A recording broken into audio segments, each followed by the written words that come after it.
Students, आपका अपने channel पे स्वागत और अभिनंदन है। आज का हमारा टॉपिक है संविधान निर्माण में राजस्थान का योगदान। कक्षा 7th की वर्तमान पाठ्य पुस्तक या वर्तमान सिलेबस की पुस्तक है जो वर्तमान में विद्यालयों में चल रही है। इस पाठ्य पुस्तक में या कहें कि ये जो चैप्टर है अपना संविधान निर्माण वाला, इसमें हम देखेंगे कि संविधान क्या है, संविधान की ज़रूरत क्यों होती है किसी भी शासन व्यवस्था या किसी राज्य के लिए। संविधान का निर्माण हुआ तब राजस्थान की तरफ से क्या योगदान था, तो राजस्थान का योगदान उसमें देखेंगे। तो अपने शुरू करने से पहले यानी राजस्थान का योगदान देखने से पहले हम थोड़ी सी भूमिका में देखेंगे कि संविधान है क्या। तो संविधान कानून और नियमों का वो संग्रह है या दस्तावेज है जिसके अनुसार किसी देश और वहाँ की संस्था का संचालन किया जाता है। तो ये सुविधाजनक संचालन के लिए आवश्यक है किसी भी देश की शासन व्यवस्था के लिए। तो अब प्रश्न उठता है कि किन किन लोगों ने इसमें योगदान दिया। 1935 में पहली बार आधिकारिक रूप से कांग्रेस ने, जो कि भारतीय राष्ट्रीय कांग्रेस थी उस समय, 1935 में कांग्रेस ने आधिकारिक रूप से संविधान निर्माण की मांग की थी। और 1938 में पंडित जवाहरलाल नेहरू ने घोषणा की, जो बाद में प्रथम प्रधानमंत्री भी बने, घोषणा की कि स्वतंत्र भारत का संविधान होगा वो संविधान सभा द्वारा किया जाएगा, न कि किसी बाहरी हस्तक्षेप से। ये स्पष्ट कर दिया गया था कांग्रेस और उनके नेताओं के द्वारा। संविधान सभा, अब भारत में स्वतंत्रता आंदोलन इतना तेज हो चुका था तो ब्रिटिश सरकार ने अपने 3 मंत्रियों को भारत भेजा, जिसे कैबिनेट मिशन के नाम से जाना जाता है। और इसी कैबिनेट मिशन की अनुशंसा के आधार पर संविधान निर्माण का कार्य शुरू होता है, या कहें कि संविधान सभा का गठन किया जाता है 1946 में। संविधान सभा का अर्थ है कि जो जनता है उसके चुने हुए प्रतिनिधियों की एक सभा होगी जो संविधान का निर्माण करेगी। संविधान सभा की प्रथम बैठक 9 दिसंबर 1946 को होती है और इसके अस्थायी अध्यक्ष बनते हैं सच्चिदानंद सिन्हा। बाद में 2 दिन बाद ही डॉक्टर राजेंद्र प्रसाद को स्थायी अध्यक्ष बना दिया जाता है संविधान सभा का। और संविधान सभा ने एक प्रारूप समिति बनाई जिसका अध्यक्ष बनाया गया डॉक्टर भीमराव अंबेडकर को। 13 दिसंबर 1946 को जवाहरलाल नेहरू ने संविधान सभा के सामने एक उद्देश्य प्रस्ताव रखा जिसमें स्वतंत्र भारत के संविधान के मूल आदर्शों की रूपरेखा प्रस्तुत की गई। संविधान सभा के सदस्यों ने स्वतंत्रता संग्राम से उपजे आदर्शों को ध्यान में रखते हुए संविधान का निर्माण किया। वो महान व्यक्तित्व जिन्होंने संविधान का निर्माण किया, अपने स्वतंत्रता संग्राम के दौरान जो भी जनता की मांग थी या जो आदर्श उस समय उत्पन्न हुए थे, उन्हीं को ध्यान में रखते हुए संविधान निर्माण में समय लगा 2 वर्ष 11 माह और 18 दिन का। वो महान व्यक्तित्व जो 2 वर्ष 11 माह और 18 दिन लगकर भारत का एक शानदार संविधान बनाया, भारत की परिस्थितियों के अनुसार अन्य देशों की अच्छी बातों को ग्रहण करके हमारे संविधान में शामिल किया। आप भी एक अच्छे व्यक्तित्व का निर्माण करें, उसके लिए आपको सोना नहीं जागना पड़ेगा, क्योंकि सपने वो नहीं होते जो सो के देखे जाते हैं, सपने वो होते हैं जो सोने नहीं देते। और जो बच्चे सोकर नहीं जाग कर काम करेंगे वो एक दिन सफल ज़रूर होंगे। तो जिन महान व्यक्तित्वों ने 2 वर्ष 11 माह 18 दिन लगाया, आप भी एक विशेष व्यक्तित्व का अपने जीवन में निर्माण करें, खुद को विशेष व्यक्तित्व बनाएं, ताकि आने वाली पीढ़ियां आपको भी याद करें कि वो महान शख्सियत थी, वो महान व्यक्तित्व था जिन्होंने नीति निर्माण में या भारत के नीति निर्माण में महत्वपूर्ण योगदान दिया, समाज के निर्माण में महत्वपूर्ण योगदान दिया। तो संविधान सभा ने 26 नवंबर 1949 को संविधान को स्वीकार कर लिया, यानी बनकर तैयार हो गया था हमारा संविधान 26 नवंबर को। और 26 नवंबर को संविधान दिवस मनाया जाता है, ये सब आपको पता है। 26 जनवरी 1950 को संविधान लागू हो गया। सन 2015 में प्रतिवर्ष 2015 से 26 नवंबर को संविधान दिवस मनाया जा रहा है। ये भी महत्वपूर्ण फैक्ट है, आप याद रखें। कैबिनेट मिशन के 3 सदस्य संविधान सभा में ब्रिटिश शासन के अधीन प्रांतों में निर्वाचित प्रतिनिधि और देशी रियासतों के जो मनोनीत प्रतिनिधि थे उनको सम्मिलित किया गया था, यानी जो ब्रिटिश प्रांत थे उनके निर्वाचित प्रतिनिधि थे, और देशी रियासत यानी उस समय 565 देशी रियासतें थी, यहाँ से मनोनीत प्रतिनिधि सम्मिलित होने थे। ऐसा जो कैबिनेट मिशन थी उसने स्पष्ट कर दिया था। संविधान सभा में राजस्थान के ब्रिटिश प्रांत और देशी रियासतों के सदस्य भी शामिल थे। अब हम संविधान सभा में राजस्थान के सदस्यों की बात करेंगे, क्योंकि राजस्थान में उस समय राजा रजवाड़ों का शासन था और ब्रिटिश जो प्रांत थे वो भी थे ब्रिटिश शासन के अधीन। राजा थे वो अप्रत्यक्ष रूप से थे, तो अजमेर मेरवाड़ा प्रांत था वो सीधे ब्रिटिश शासन के अधीन था। तो संविधान सभा में राजस्थान से कुछ सदस्य यहाँ के मूल निवासी थे, तो कुछ सदस्य अन्य राज्यों के निवासी थे, लेकिन वो राजस्थान का प्रतिनिधित्व कर रहे थे, या कहें कि रियासतों में विभिन्न प्रशासनिक पदों पे वो कार्यरत थे, और वहाँ उन्हीं राजस्थान का प्रतिनिधित्व करने के लिए वो संविधान सभा में शामिल हुए थे।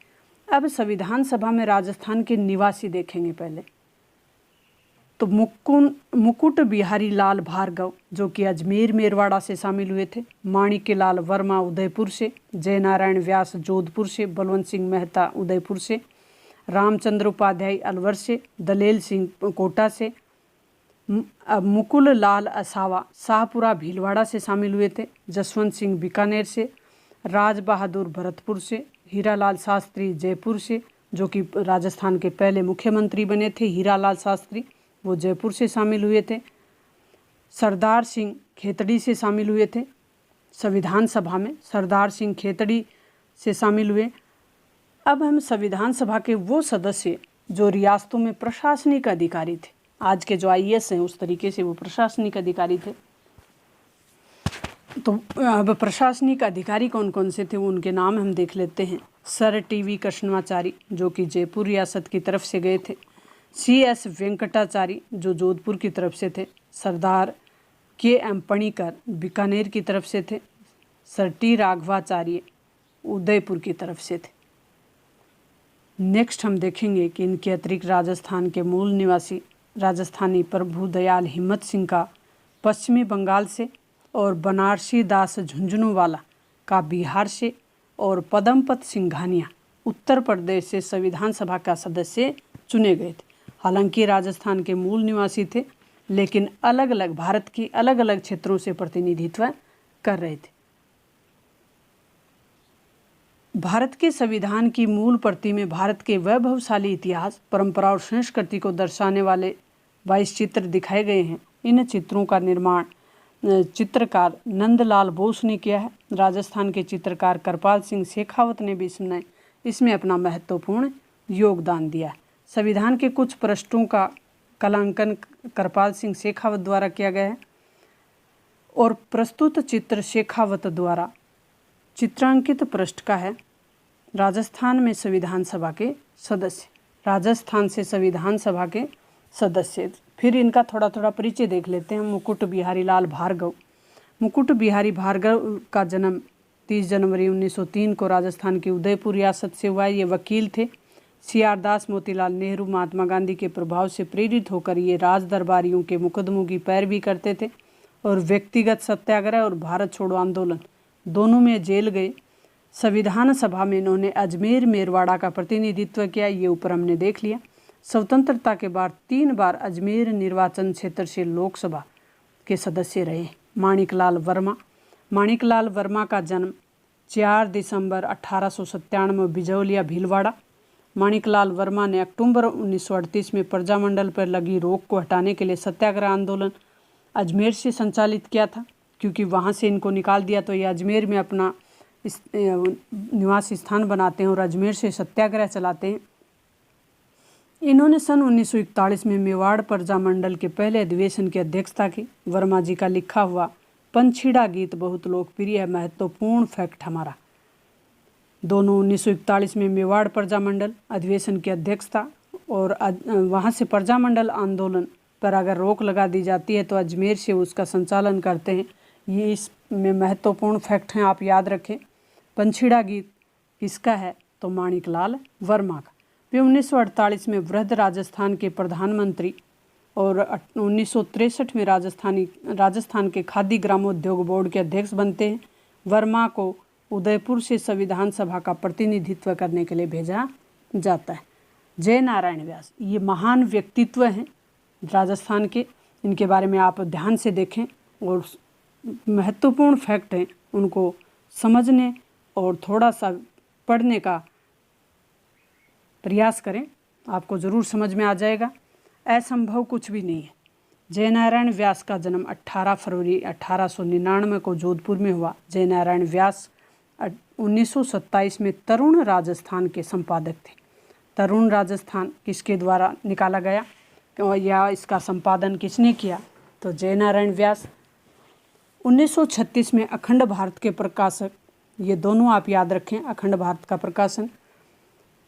सन 1951 से 1956 की अवधि तक राजस्थान के मुख्यमंत्री रहते हैं। इन्होंने सामंतशाही के विरुद्ध संघर्ष किया और जो जागीरदारी प्रथा उस समय थी उसको समाप्त करने के लिए आवाज़ उठाई। वे जोधपुर से संविधान सभा के सदस्य थे। राजस्थान के जोधपुर में जय नारायण व्यास यूनिवर्सिटी है, उसके आधार पर इनको याद करें कि जोधपुर से जाने वाले संविधान निर्माण के समय सदस्य थे जय नारायण व्यास। इनके द्वारा निकाले हुए समाचार पत्र तरुण राजस्थान और अखंड भारत। बलवंत सिंह मेहता। बलवंत सिंह मेहता का जन्म 8 फरवरी 1900 में उदयपुर में हुआ था और 1938 में प्रजामंडल के पहले अध्यक्ष बने। बलवंत सिंह मेहता ने 1943 ईस्वी में उदयपुर में वनवासी छात्रावास की स्थापना की और ये संविधान सभा के सदस्य के रूप में मूल संविधान पर हस्ताक्षर करने वाले पहले राजस्थानी थे। ये फैक्ट आप याद रखें कि संविधान सभा के सदस्य के रूप में मूल संविधान पर हस्ताक्षर करने वाले पहले राजस्थानी थे बलवंत सिंह मेहता। रामचंद्र उपाध्याय। रामचंद्र उपाध्याय अलवर रियासत से प्रतिनिधित्व कर रहे थे। ये प्रमुख स्वतंत्रता सेनानी और पेशे से वकील थे। दलेल सिंह। कोटा के लेफ्टिनेंट कर्नल दलेल सिंह का जन्म 18 मार्च 1909 को। ये कोटा के महाराव भीम सिंह के निजी सचिव थे और कानून के जानकार थे। 1946 से 50 तक संविधान सभा में इन्होंने कार्य किया और इन्होंने संविधान की प्रति पर हस्ताक्षर किए। मुकुल लाल असावा। शाहपुरा रियासत से मुकुल लाल असावा की प्रारंभिक शिक्षा शाहपुरा के मिडिल स्कूल में हुई। इन्होंने कोटा के हार्वर्ड कॉलेज से अध्यापन कार्य शुरू किया, किंतु राष्ट्रीय गतिविधियों को देखकर इन्हें कॉलेज से सेवा से पृथक कर दिया और ये असावा कोटा से अजमेर आ गए।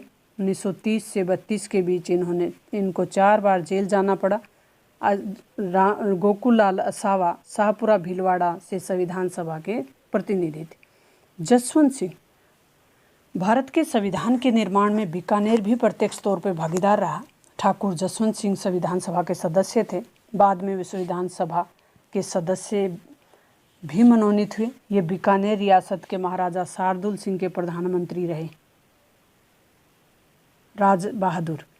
भरतपुर के स्वतंत्रता सेनानी राज बहादुर संविधान सभा में मनोनीत किए और ये समाज के पिछड़े वर्गों के उत्थान के लिए कार्य करने वाले नेता थे। स्वतंत्र भरतपुर रियासत में बेगार प्रथा का इन्होंने विरोध किया था और ये पेशे से वकील थे और केंद्रीय मंत्रिमंडल में मंत्री भी रहे। इन्होंने नेपाल में भारत के राजदूत के रूप में काम भी किया। हीरालाल शास्त्री एक महान व्यक्तित्व है, राजस्थान के प्रथम मुख्यमंत्री हीरालाल शास्त्री। हीरालाल शास्त्री का जन्म 24 नवंबर 1899 को जयपुर के जोबनेर कस्बे में होता है और अर्जुन लाल सेठी के संपर्क में आने के बाद इन्होंने राजकीय सेवा से त्याग पत्र दे दिया। संविधान सभा में इन्होंने सभी नागरिकों के लिए समान अधिकार की वकालत की। शास्त्री जी टोंक जिले की निवाई तहसील में वनस्थली जो विद्यापीठ है आज भी चल रहा, बहुत बड़ा योगदान है बालिका शिक्षा में इस संस्था का।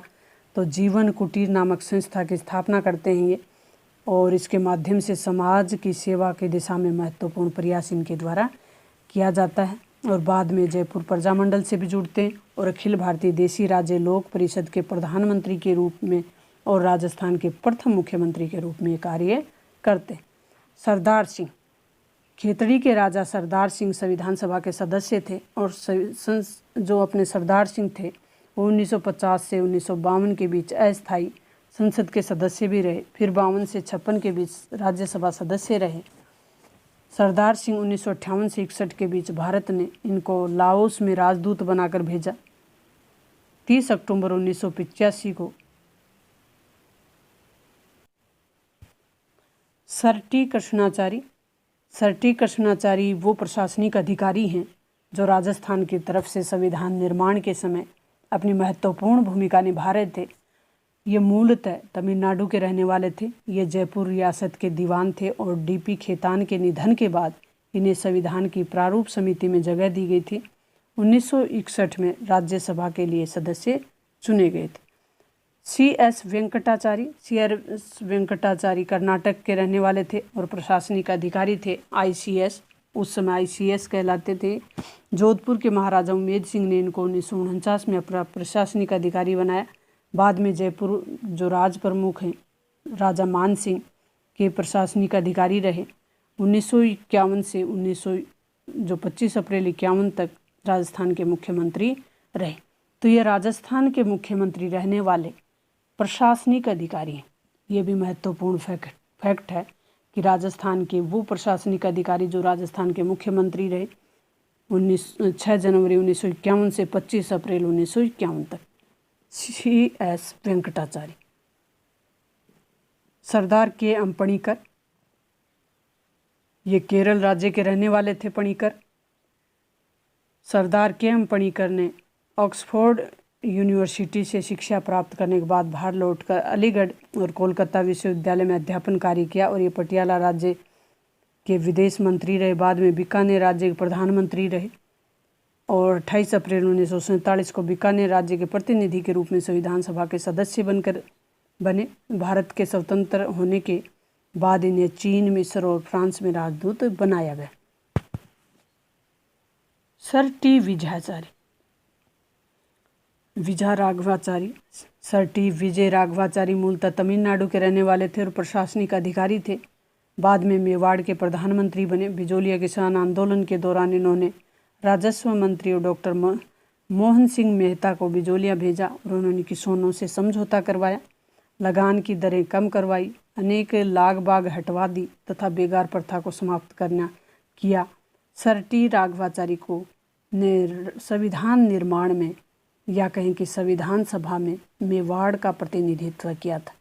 जिस तरीके से इन व्यक्तित्वों ने संविधान निर्माण में महत्वपूर्ण योगदान दिया और हमारे लिए एक शानदार संविधान बनाकर छोड़ के गए हैं, वैसे आप भी समाज के लिए योगदान दें और समाज के लिए कुछ न कुछ छोड़ के जाएं। इस तरीके का व्यक्तित्व अपना डेवलप करें, एक शानदार या सुयोग्य नागरिक बने। आवश्यक नियमों और कानूनों का संग्रह जिसके आधार पर किसी संस्था या देश का संचालन किया जाता है वो संविधान कहलाता है। 26 जनवरी 1950 को हम महत्वपूर्ण दिवस के रूप में मनाते हैं क्योंकि इस दिन 26 जनवरी 1950 को हमारा संविधान लागू हुआ था। हमें ऑप्शन दिया हुआ, निर्मित हुआ, सभा का गठन हुआ, हमारा देश आज़ाद हुआ। सी ऑप्शन हमारा सही होगा क्योंकि इस दिन संविधान लागू हुआ था। अब हम मिलान वाले कर लेते हैं कि हमें जो चैप्टर है वो कितना याद हुआ है। तो जयनारायण व्यास का संबंध जोधपुर से, गोकुल लाल असावा का संबंध शाहपुरा भीलवाड़ा से, हीरालाल शास्त्री का संबंध जयपुर से, बलवंत सिंह मेहता का संबंध उदयपुर से। रिक्त स्थान देख लेते हैं। भारतीय संविधान सभा के स्थायी अध्यक्ष डॉक्टर राजेंद्र प्रसाद थे। संविधान दिवस 26 नवंबर को मनाया जाता है। 2015 से शुरू किया हुआ है, 2015 से लगातार मनाया जा रहा है। इस तरीके से आप प्रश्नों को देखें, याद करें। मुझे उम्मीद है कि आपको ज़रूर समझ में आ जाएगा। कैबिनेट मिशन आपको पता ही है, ब्रिटिश सरकार की तरफ से संविधान निर्माण करने के मकसद से भारत भेजा गया एक प्रतिनिधिमंडल था। वो कैबिनेट या ब्रिटिश संसद के सदस्य थे तो कैबिनेट मिशन कहलाता है। अखंड भारत के प्रकाशक जयनारायण व्यास थे। इस तरीके से हमने इस चैप्टर को समझने का प्रयास किया है। मुझे उम्मीद है आपको ज़रूर समझ में आ गया होगा। मिलते हैं नेक्स्ट वीडियो में। तब तक आप अगर चैनल पे नए हैं तो चैनल को सब्सक्राइब कर लें, लाइक शेयर करें अपने दोस्तों के साथ, खुद भी बढ़ें, दूसरों को भी आगे बढ़ाने में मदद करें। मिलते हैं नेक्स्ट वीडियो में। थैंक्स।